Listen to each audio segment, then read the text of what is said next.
The transport shuttle touched down on Theta 7 with a soft hiss of hydraulics. Lieutenant Una Park grabbed her single duffel bag and stepped onto the landing platform.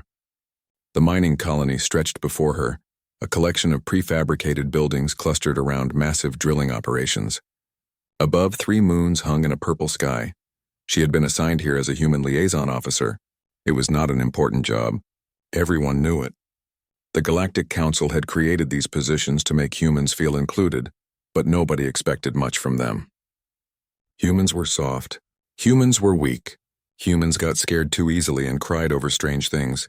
Una did not mind. She had joined the diplomatic corps to build bridges between Earth and the dozens of alien species that filled the galaxy.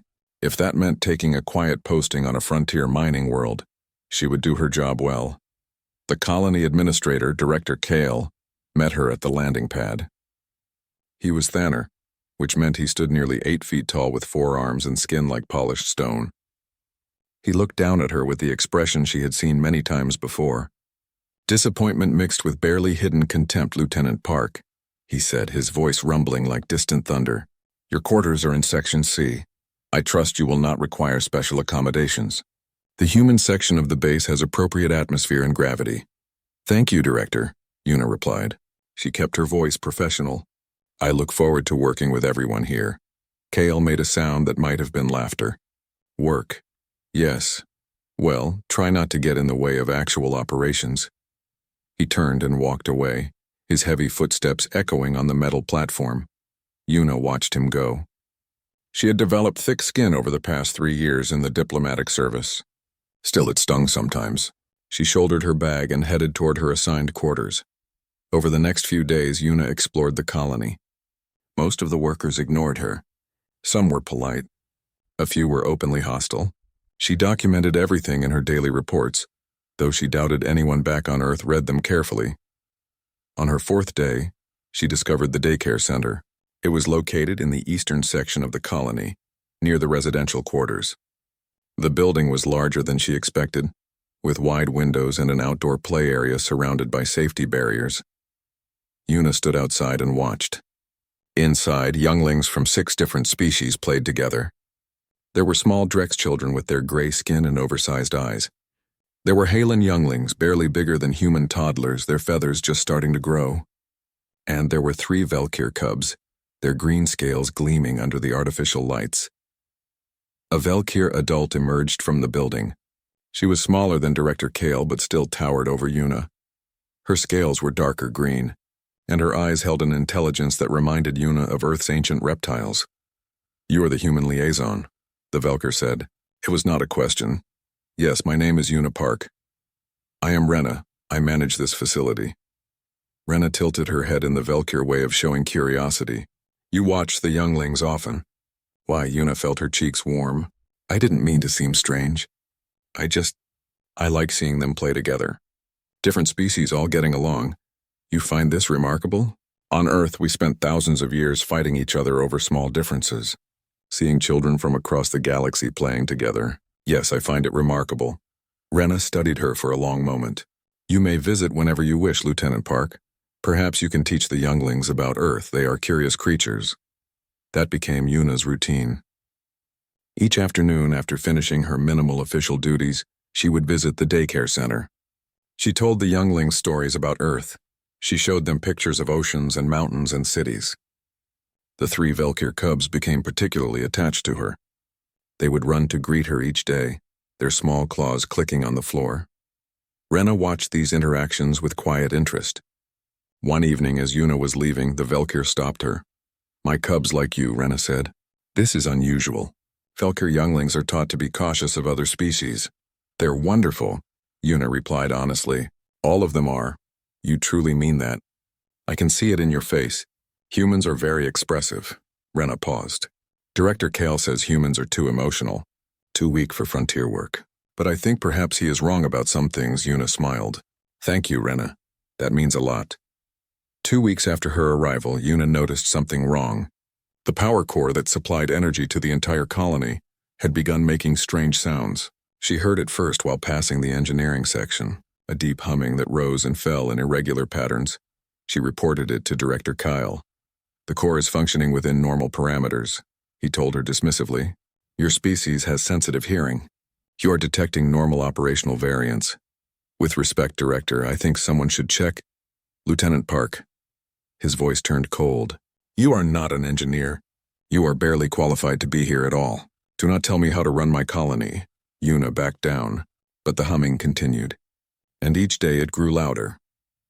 On the 21st day of her assignment, Yuna was walking past the daycare center when every alarm in the colony began screaming at once. Core breach, a mechanical voice announced. Critical failure in power core. Evacuate eastern sections immediately. This is not a drill. Yuna's blood went cold. The eastern sections. The daycare center was in the eastern sections. She started running. Around her, workers were evacuating in orderly lines moving away from the danger zone. Yuna ran toward it. The explosion hit before she reached the building. The power core, located 300 meters from the daycare center, erupted in a massive blast of energy and superheated metal. The shockwave knocked Yuna off her feet. Her ears rang. Her vision blurred. She forced herself up. Through the smoke and chaos, she could see the daycare center. The building had partially collapsed. But worse, much worse, was what she saw next. The explosion had sent debris flying in all directions. Massive chunks of metal, some still glowing red-hot, were arcing through the air, and they were falling directly toward the outdoor play area where she could see small shapes moving. The younglings. They had been outside when the explosion hit. Yuna did not think. Her body simply moved. She sprinted across the open ground, her lungs burning from the smoke. She could see Rena trying to gather the younglings, trying to get them to safety, but there was not enough time. The debris was falling too fast. Yuna reached the play area as the first chunk of metal came down. She threw herself over the 3 Valkyr cubs, covering their small bodies with her own. She felt the impact as something massive struck her back. Pain exploded through her body. More debris rained down. She held the cubs tighter, making herself as large as possible, trying to shield them from everything. Something hot burned into her shoulder. She smelled her own flesh cooking. Another impact, this time across her legs. She heard bones break. Her own or the cubs, she could not tell. She hoped it was hers. Through the pain, she heard Rena screaming commands, felt hands pulling at her, pulling the cubs away from beneath her. Good. They were safe. They had to be safe. The world began to fade. Yuna's last clear thought was seeing the 3 cubs covered in her blood but alive, being carried away by rescue workers. Then darkness swallowed everything, and Lieutenant Yuna Park knew nothing at all. Pain was the first thing Yuna felt when consciousness returned. Not the sharp screaming pain of the explosion, but a deep ache that seemed to fill every cell of her body. It felt like her bones were remembering how to fit together. She tried to open her eyes. The light was too bright. She made a sound, something between a groan and a whimper. Immediately she heard movement around her. She is waking. The voice was unfamiliar, speaking in the common galactic language with an accent Yuna could not place. Alert Dr. Tovan immediately. Yuna forced her eyes open. The room was not like any hospital she had seen on Earth. The ceiling was too high and strange equipment surrounded her bed. Machines that hummed and glowed with soft blue light. Medical instruments that looked more like sculptures than tools. A being approached her bed. It had 6 limbs and skin that seemed to shift colors like oil on water. Large, dark eyes studied her with an intensity that made Yuna want to look away. Lieutenant Park, the being said, I am Dr. Tovan. You are in the primary medical facility of Theta Station. You have been unconscious for 3 standard weeks. Do you understand? 3 weeks. The words took a moment to register. 3 weeks. The explosion. The cubs, the children, Yuna croaked. Her throat felt like sandpaper. Are they? The younglings survived without serious injury, Dr. Tovan said quickly. You shielded them from the debris. They are safe because of your actions. Relief flooded through Yuna so powerfully that tears sprang to her eyes. They were safe. Nothing else mattered. You should not be alive, Dr. Tovan continued, and his voice held something like wonder. Your injuries were catastrophic. 73% of your body suffered severe burns and trauma. Both legs were crushed. Your spine was fractured in 4 places. 3 ribs pierced your lungs. By all medical understanding of carbon-based biology, you should have died within minutes of impact. Yuna tried to process this information. She looked down at her body. Her arms were covered in new pink skin. Scars, yes, but healed scars. She moved her fingers experimentally. They worked. Everything worked, though it hurt. How? she began. Human regenerative capabilities, Dr. Tovin said, and now Yuna could definitely hear awe in his voice. We knew humans could heal faster than some species, but this… Lieutenant Park, your cellular recovery defies everything we understand about biological limits. Your body rebuilt itself. New tissue, new bone, new neural pathways. We provided support, but the healing came from within you. Another being entered the room. This one Yuna recognized. Velkir, female. And behind her, 3 small shapes bounced excitedly. Rena, Yuna whispered. Rena approached the bed slowly, as if afraid Yuna might break. The 3 cubs stayed close to her legs, their green scales gleaming. Lieutenant Park, Rena said formally, but her voice shook. My cubs wish to see you. To thank you. The cubs rushed forward then, carefully climbing onto the bed. They pressed their small heads against Yuna's arms, making soft chirping sounds. Yuna felt tears streaming down her face. She did not try to stop them. I am glad you are safe, she managed to say. You died for us, Rena said quietly. That is what the medical reports say. Your heart stopped twice during rescue. You died protecting my cubs. But I'm here now, Yuna said. And so are they. That's what matters. Rena made a sound that might have been a sob. Velkir did not cry like humans, but Yuna recognized grief and gratitude when she heard it. You do not understand what you have done, Rena said. The footage of the explosion has been shared across the entire galactic network. Every species, every world has seen what you did. A human, considered fragile by council standards, deliberately taking an explosion to save alien younglings. It has caused significant discussion. Dr. Tovin stepped forward. Lieutenant Park, your actions have created a political situation. The Galactic Council has been in continuous session since the footage was released. There are debates happening across all member worlds about human classification, about protective instincts, about the nature of courage. Yuna felt confused. I don't understand. They were children. There was nothing else I could do.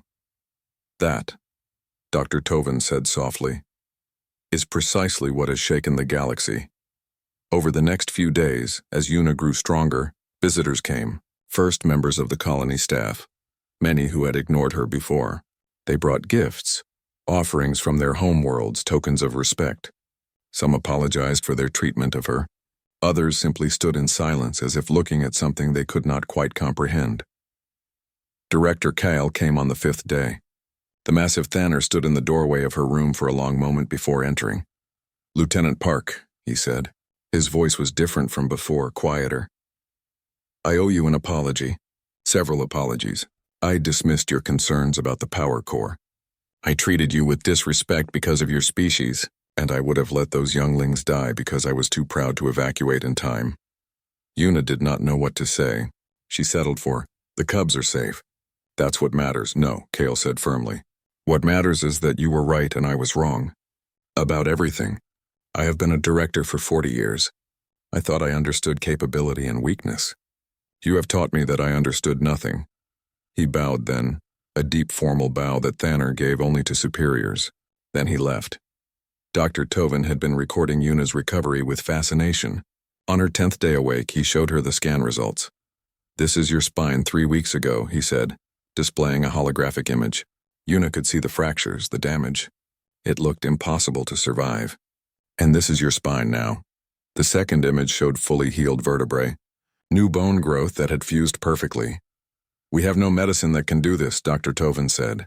No technology. This is purely your body's own ability. Do you know what this means? That I'm lucky? Yuna offered weakly.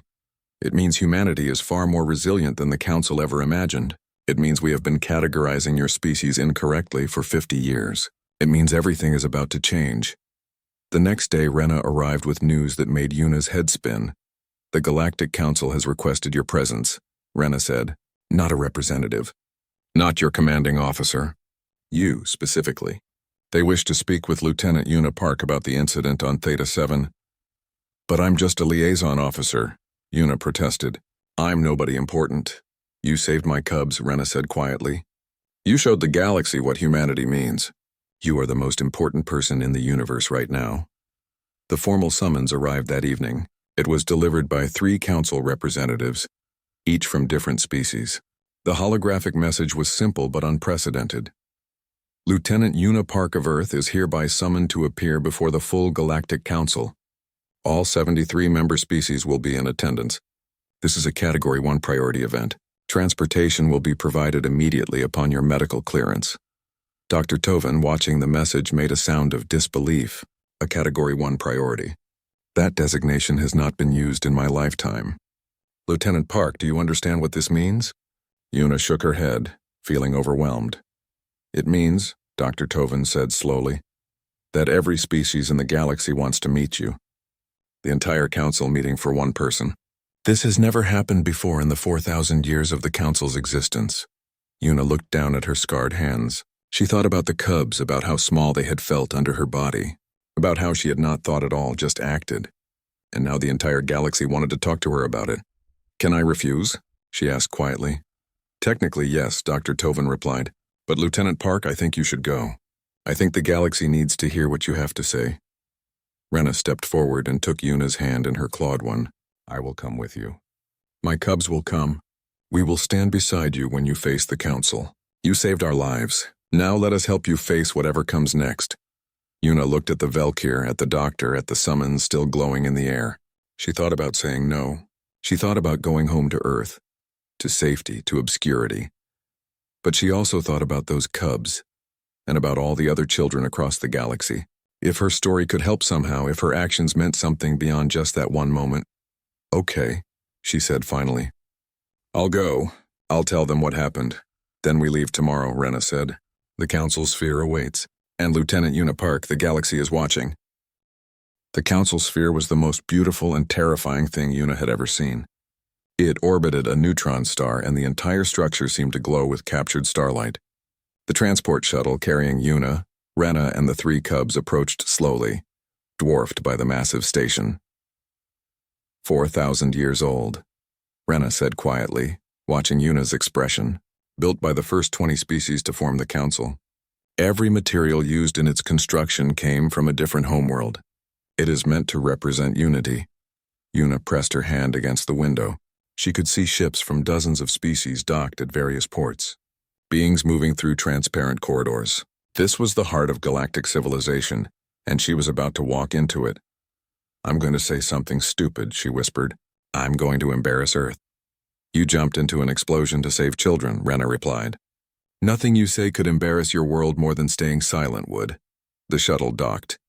An escort was waiting, 6 beings from 6 different species, all wearing the formal robes of council guards. They bowed when Una emerged, which startled her so much she nearly tripped. Lieutenant Park, the lead guard said. She was Liz, her energy form body contained in a crystalline suit. The council is assembled. They await your presence. Please follow us. They walked through corridors that seemed to stretch forever. Everywhere Una looked, she saw beings stopping to stare. Some pointed, others bowed.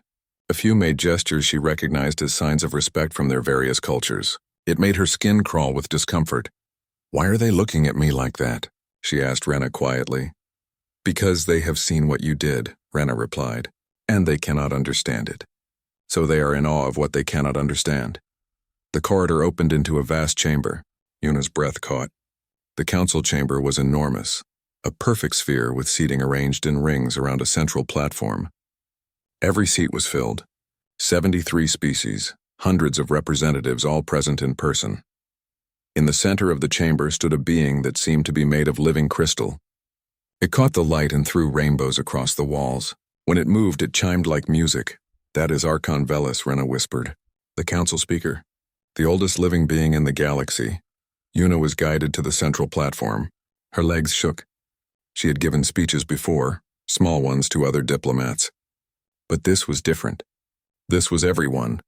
The entire galaxy watching one human woman who had simply done what felt right. Rena and her cubs were placed in a special section nearby. The cubs waved at Una with their small claws. She tried to smile back, though her face felt frozen.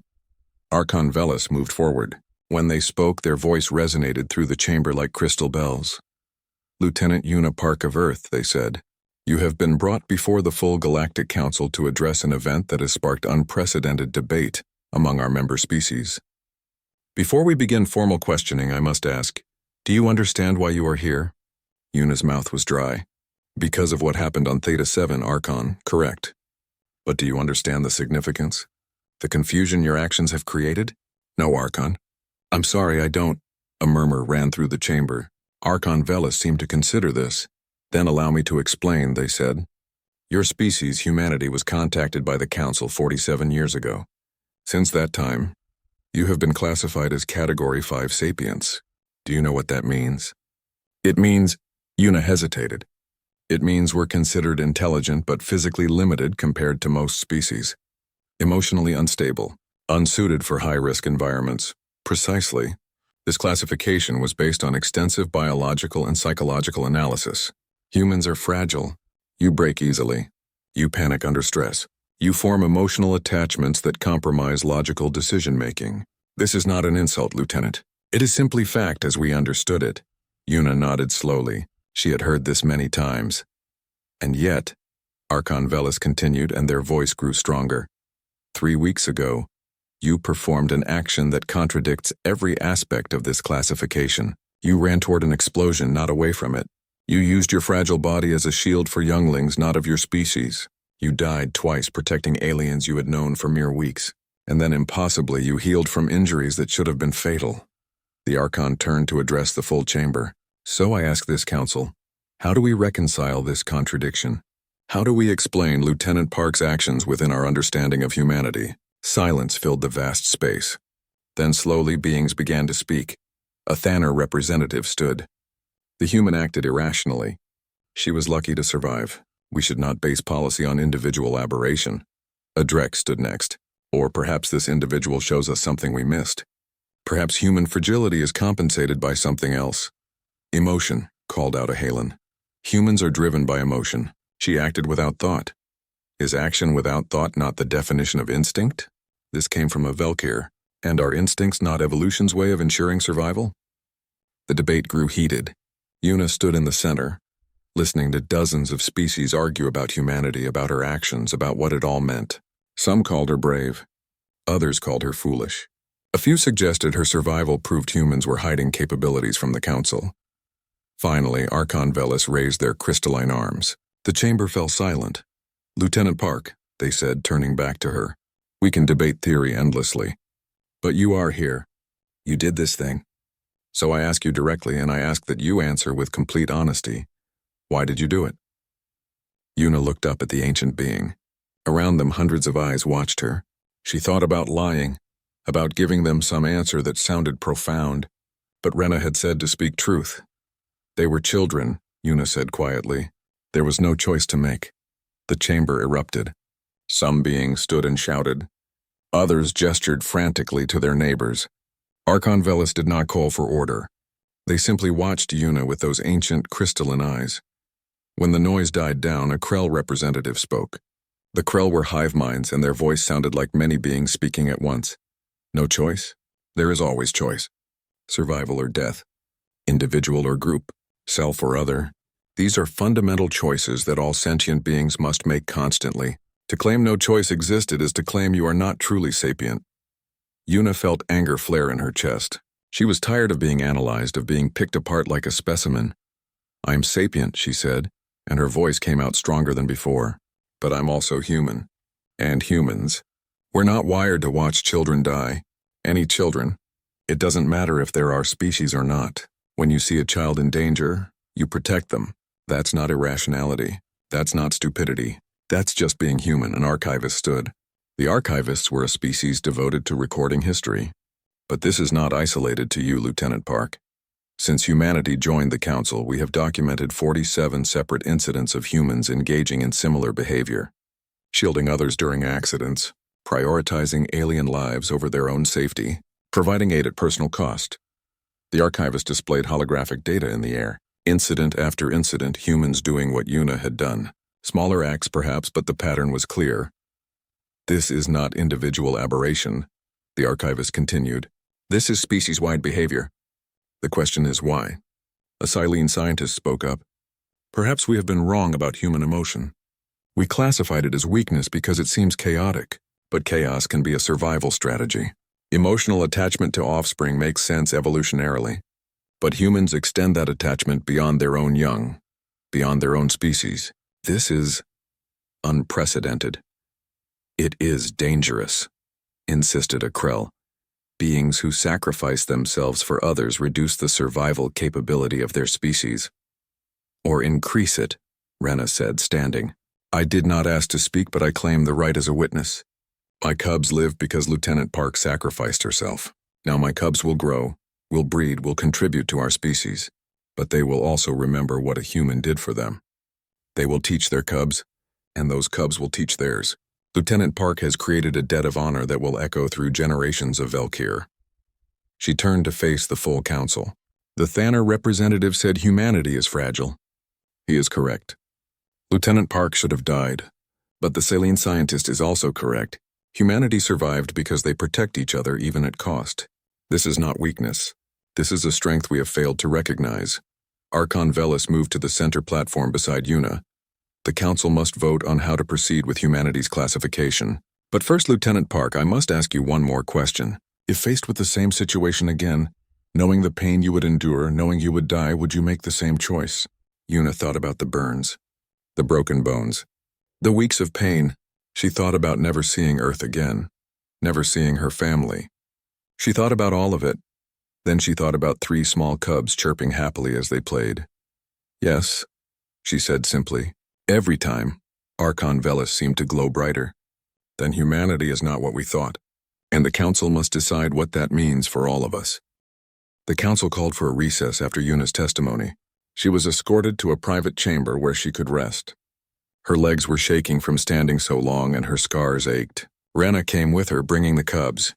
You did well, Rena said, offering Una water. You spoke truth. That is all anyone can do. Una drank gratefully. I don't understand what they want from me. I did what anyone would do. That is what they are trying to understand. Most beings would not do what you did. Not for younglings outside their family group. Not for aliens. This is what troubles them. One of the cubs climbed into Una's lap, careful of her healing injuries. The small creature curled up and began to purr, a sound like rocks tumbling in a stream. Una stroked the smooth scales gently. I would do it again, she said softly. For any of them. For any child. Is that really so strange? To most of the galaxy? Yes, but perhaps that is the galaxy's failing, not yours. The recess lasted 3 hours. When Una was summoned back to the chamber, she noticed something had changed. The atmosphere felt different. More focused. More serious. Archon Velis stood at the center again, but this time an archivist stood beside them. The historian carried what looked like a crystalline data device. Lieutenant Park, Archon Velis began. During the recess, we conducted extensive research. Counselor Bryn of the archivists has compiled data we believe is relevant to our discussion. With your permission, we would like to present these findings. Una nodded, not trusting her voice. Counselor Bryn activated the device. Holographic displays filled the air around the central platform. Charts, graphs, incident reports, cultural analyses. The sheer volume of information was overwhelming. When humanity first joined the council, Bryn began, their voice dry and academic, we performed standard integration protocols, biological analysis, cultural assessment, psychological profiling. We classified humans as Category 5 sapiens based on objective measurements. Physical durability, low. Stress tolerance, moderate. Logical decision-making under pressure, compromised by emotion. The archivist waved their hand and the displays shifted. However, we now realize we may have been measuring the wrong variables. Allow me to present alternative data. A new chart appeared. This shows emergency response times across all council species during crisis situations. We defined crisis as any event requiring immediate action to prevent loss of life. On average, council species take 12 seconds to assess danger and begin coordinated response. Humans take 4 seconds. Murmurs spread through the chamber. Furthermore, Bryn continued, when we analyze who moves toward danger versus away from it, humans show a unique pattern. In 78% of crisis situations, humans move toward endangered individuals, even when this increases personal risk. The next highest percentage is Valkyr at 34%, and that is only for their own family units. More displays appeared. Economic data, showing human charitable aid sent to alien worlds. military records showing human soldiers providing cover for wounded aliens, medical reports showing human volunteers for dangerous experimental treatments that might benefit other species. A pattern emerges, Bryn said. Humans consistently prioritize the welfare of others, including non-humans, even at personal cost. We dismiss this as emotional instability. But what if we were wrong? What if this is an evolved survival strategy? A Thanner scientist stood. Survival strategy? Sacrificing oneself reduces individual survival. This is contradiction, is it? Bryn turned to address the speaker. Humans evolved on a hostile world. Predators, diseases, environmental dangers. Individual survival was unlikely. But group survival, through mutual protection and sacrifice, was possible. Humans who protected the group even at personal risk ensured their genes survived through the group. Over hundreds of thousands of years, this became instinct. The scientist sat down slowly, looking thoughtful. Bryn continued. But here is what makes humanity unique. They extend this protective instinct beyond their own species. They form what they call found family with aliens. They mourn alien deaths. They celebrate alien victories. This suggests their protective instinct is not tied to genetic similarity, but to something else. To something they perceive as innocence or need. Children, Una said suddenly. Everyone turned to look at her. She had not meant to speak, but the words came anyway. We protect children. Any children. And we protect those who can't protect themselves. It's not about species. It's about seeing someone who needs help. Archon Velis moved closer to her. And this is instinctive? You do not choose this? Yes, we can choose not to help. But it feels wrong. Like fighting against your own nature.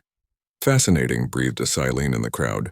They have evolved a survival instinct that works at species level but extends beyond species boundaries. This could revolutionize our understanding of social evolution. Bryn was not finished. We have also analyzed Lieutenant Park's medical recovery. Human regenerative capabilities far exceed our previous measurements. We believe this is because humans are rarely injured in ways that allow healing. They usually die protecting others. Lieutenant Park survived, so we finally saw what human healing can accomplish. A hologram showed Una's spine, before and after. Gasps echoed through the chamber. This is not medicine, Bryn stated flatly. This is pure biological response.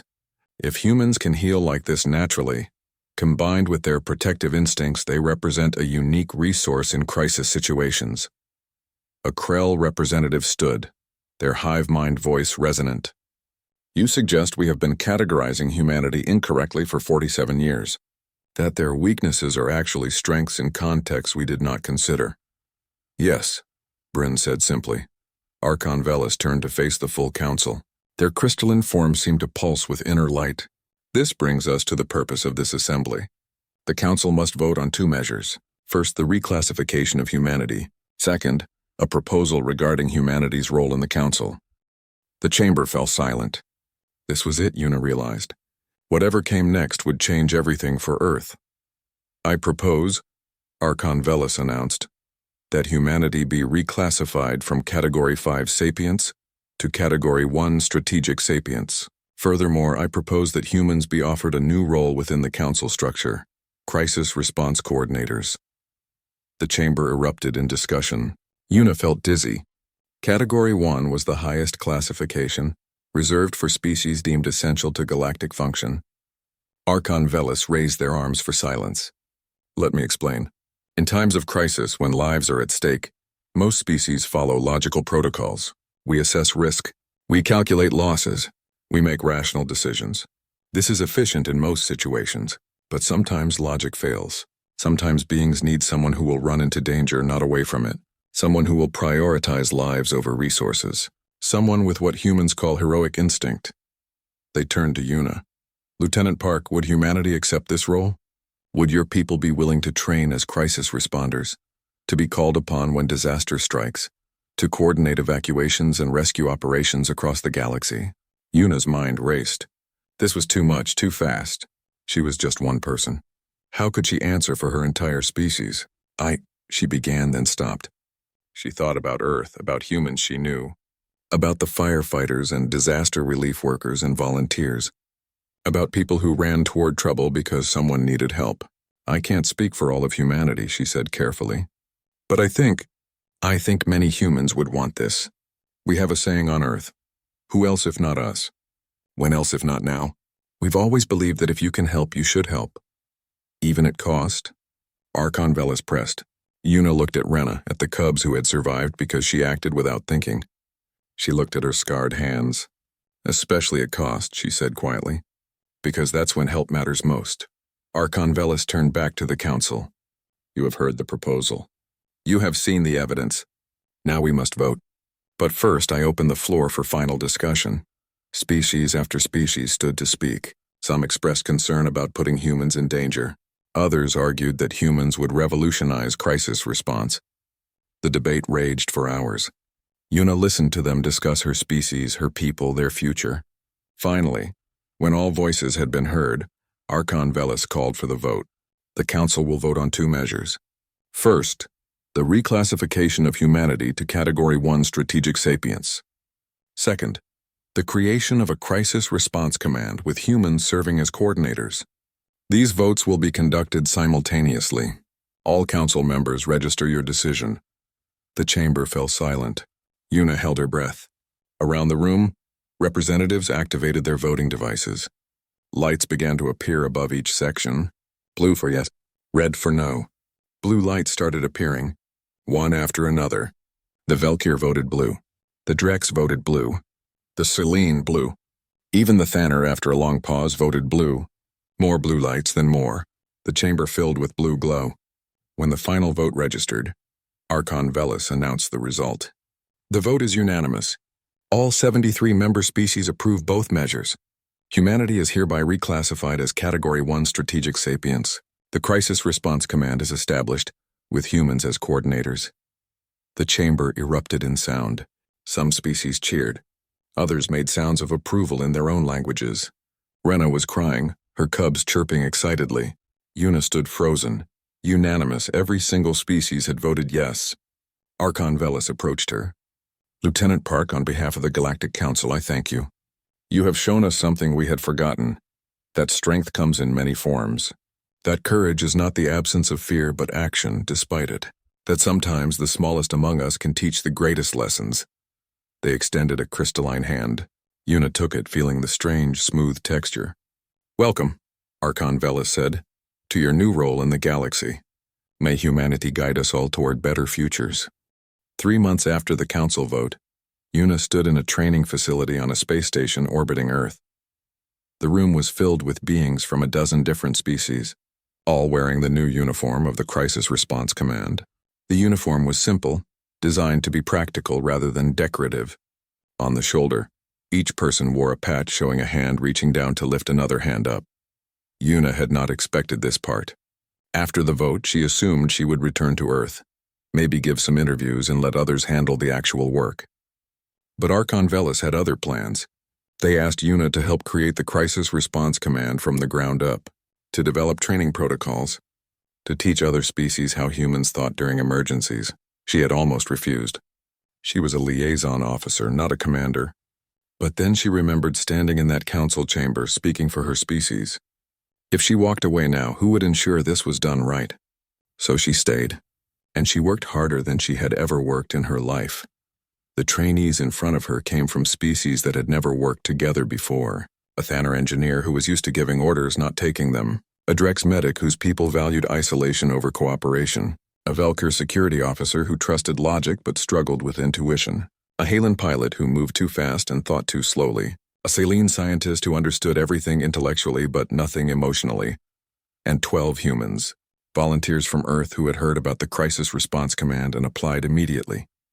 Firefighters, doctors, search and rescue specialists, disaster relief workers, people who had spent their lives running toward trouble.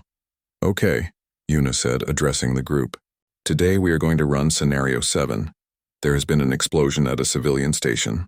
Multiple species present, fires spreading, structural collapse imminent. You have limited time and resources. Your goal is to evacuate everyone safely. She activated the simulation. The room transformed, holographic technology creating a realistic disaster scene. Smoke filled the air. Alarms blared. Holographic civilians screamed for help. Begin, Una commanded. The trainees moved. The humans responded instantly. dividing tasks without discussion. They had done this before in different contexts, but the pattern was familiar. The alien trainees hesitated, calculating optimal approaches. That 3-second difference would cost lives in a real emergency. Yuna watched carefully, taking notes. The Thanner tried to organize everyone but got frustrated when the humans ignored his chain of command. The Drex medic found the injured but waited for instructions instead of treating them immediately. The Valkyr calculated the safest evacuation route but took too long deciding. The Holland pilot rushed in without assessing dangers. The humans, meanwhile, simply acted. They grabbed civilians and moved them toward exits. They created human chains to pass younglings to safety. They used their bodies to shield others from falling debris. "Stop simulation," Yuna called out after 15 minutes. The holographic disaster vanished. The trainees stood in the quiet training room breathing hard. "We saved 62% of the civilians," Yuna said. "In a real emergency, that means 38% died. Unacceptable. Let's talk about what went wrong." The Thanner spoke first, his voice defensive. "The humans did not follow my commands. I am the senior officer. They should have listened." "In a crisis, there is no time for commands," one of the human firefighters responded. "You see someone in danger, you move. You don't wait for permission. That is chaos," the Thanner argued. "That is survival," the firefighter shot back. Yuna stepped between them. "You are both right. And both wrong. Commander Toven, you have experience and authority. The team needs that. But you also need to trust that humans will act correctly even without orders. We have been training for emergencies our whole lives. Every human society teaches children what to do if there is a fire, an earthquake, a flood." She turned to the firefighter. "And Minho, you need to communicate better. Moving fast is good. Moving fast together is better. Call out what you are doing so others can coordinate." The Drex medic raised a delicate hand. "I found injured, but I did not know if I should treat them or continue searching for others." "How do I decide?" "How injured were they?" Yuna asked. "Severe burns, broken limbs. Then you stabilize them quickly and move on. In triage, you cannot save everyone perfectly. You do enough to keep them alive, then find the next person. It is hard, it feels wrong, but it saves the most lives." The Silene scientist spoke up, their color-shifting skin showing distress patterns. "I understood the situation intellectually. I knew what needed to happen. But when I saw the civilians in pain, I froze. My species does not experience physical pain the way others do. I did not know how to respond to their suffering." Yuna walked over to the Silene. "That is why we train together. You do not need to understand their pain emotionally. You just need to remember, pain means they need help." "Can you do that?" Yes, I can remember that." They ran the scenario again, and again. Each time the trainees improved slightly. The Thanner learned to give quick, clear commands, then trust people to execute them. The Drex learned to make fast medical decisions. The Valkyr learned to act on incomplete information. The Holland learned to slow down just enough to see dangers. The Silene learned to respond to suffering even without understanding it. And the humans learned too.